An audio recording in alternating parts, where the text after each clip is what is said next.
Hello friends, என்ன promo 2 பார்த்தீங்களா? யார் பாருவும் திவாகரும் அரோரா பற்றி பேசுறது.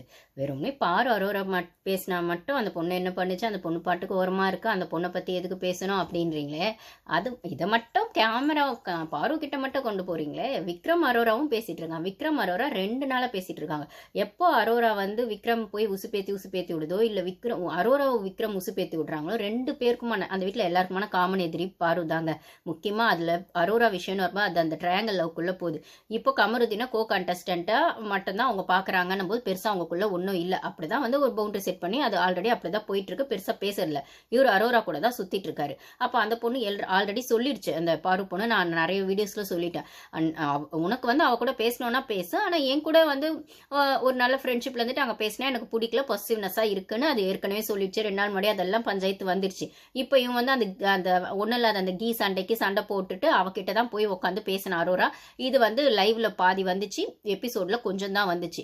அப்படி இருக்கிற பட்சத்துல அரோரா கிட்ட பாரு பத்தி நிறைய பேசிட்டான். அவன் தப்பா இவன் பெரிய இதுவா அதுவா அப்படின்ற மாதிரிலாம் பேசிட்டான். அதெல்லாம் ஒன்னாரில் வரல.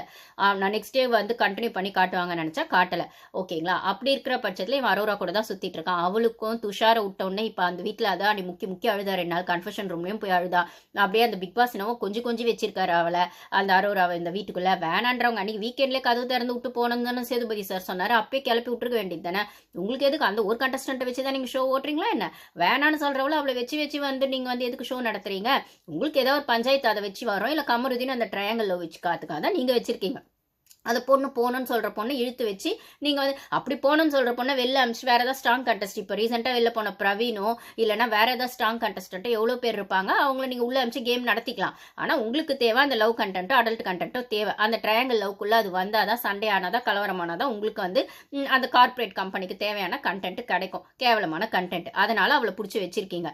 அவளுக்கா அடல்ட் கண்டென்ட்டை தவிர வேறு எதுவும் கொடுக்க தெரில, லவ் கண்டென்ட்டை தவிர வேறு எதுவும் கொடுக்க தெரில. துஷாரை வச்சு அடல்ட் கண்டென்ட் கூட அந்த பையன் பேரை ரிப்பேர் ஆக்கி வெளில அமிச்சா.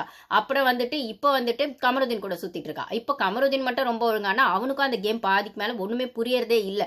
அவன் ஏதோ ஒரு இடத்துல அந்த நாமினேஷன் ப்ராசஸ்லயோ ஒஸ்ட் பெஸ்ட்லயோ சொல்றது கூட பாரு கூட பேசுறது மூலமா அவ எப்படி அந்த ஃபாலோ பண்றாளோ இல்லை அவளை கேட்டு ஃபாலோ பண்றதா பண்றாங்க. இவனுக்குன்னு தனியா புத்தி கிடையாது.